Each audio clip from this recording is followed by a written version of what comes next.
जय हिंद दोस्तों, स्वागत है मेरे चैनल पेंशन स्कीम में। केंद्र सरकार ने रक्षा बंधन से पहले अपने लाखों कर्मचारियों और पेंशन भोगियों को एक बड़ी सौगात दी है। सरकार ने महंगाई भत्ते यानी डीए में 4% की बढ़ोतरी का ऐलान कर दिया है। अब डीए बढ़कर 59% हो गया है। यह बदलाव 1 जुलाई 2025 से लागू होगा। इसका मतलब ये है कि कर्मचारियों के वेतन में अब सीधा इजाफा होगा, जिससे उन्हें आर्थिक राहत भी मिलेगी। लेकिन खुशखबरी सिर्फ यहीं तक ही नहीं है। डीए बढ़ने के साथ साथ हाउस रेंट अलाउंस यानी एचआरए में भी इजाफा होने जा रहा है। जब भी डीए 50% के ऊपर चला जाता है तो सरकार एचआरए की दरों में भी संशोधन करती है। ऐसे में इस बार केंद्रीय कर्मचारियों को कुल मिलाकर 9,000 रुपये तक का लाभ होगा।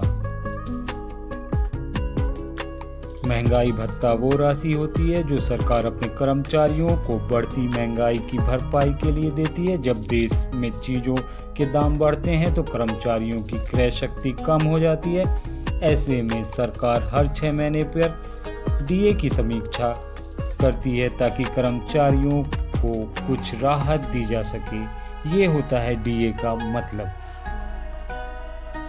जनवरी और जुलाई में एआईसीपीआई इंडेक्स के आधार पर डीए को बढ़ाने का फैसला लिया जाता है। इस बार जुलाई 2025 की समीक्षा के बाद डीए में 4% की बढ़ोतरी की गई है, जिससे अब यह 59% हो गया है। आइए समझते हैं एचआरए कैसे बढ़ता है डीए के साथ। जैसे ही डीए 50% से ज़्यादा होता है तो सरकार को एचआरए की दरों को भी फिर से तय करना होता है। यह बदलाव 7वें वेतन आयोग की सिफारिशों के आधार पर होता है। 27% हो गया है। वाई क्लास सिटी यानी मध्यम शहरों में एचआरए अब 18% हो गया है और जेड क्लास सिटी यानी छोटे शहरों में अब एचआरए 9% तक हो गया है। पहले ये दरें क्रमशः 24%, X class city 16%, Y class city और 8% जेड क्लास सिटी में थी।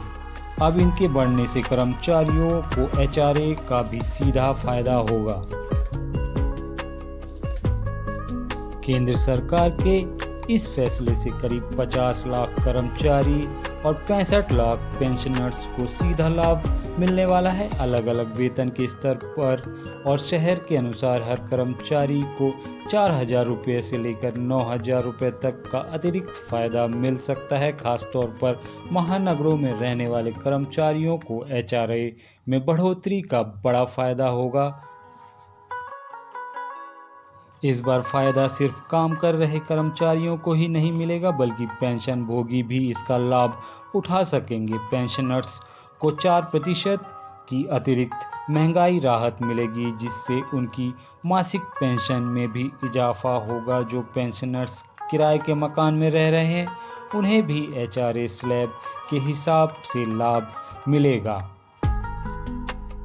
डीए और एचआरए में बढ़ोतरी से सरकार पर कुल खर्च करीब 40,000 करोड़ रुपए तक बढ़ने का अनुमान है। लेकिन इसका एक दूसरा पहलू भी है। विशेषज्ञों का मानना है कि इससे आम लोगों की जेब में पैसा जाएगा, जिससे बाजार में मांग बढ़ेगी और आर्थिक गतिविधियों को रफ्तार मिलेगी। खासकर ग्रामीण और अर्ध शहरी इलाकों में खर्च बढ़ने की उम्मीद है, जो छोटे व्यवसायों और दुकानदारों के लिए बेहद ही फायदेमंद साबित हो सकता है।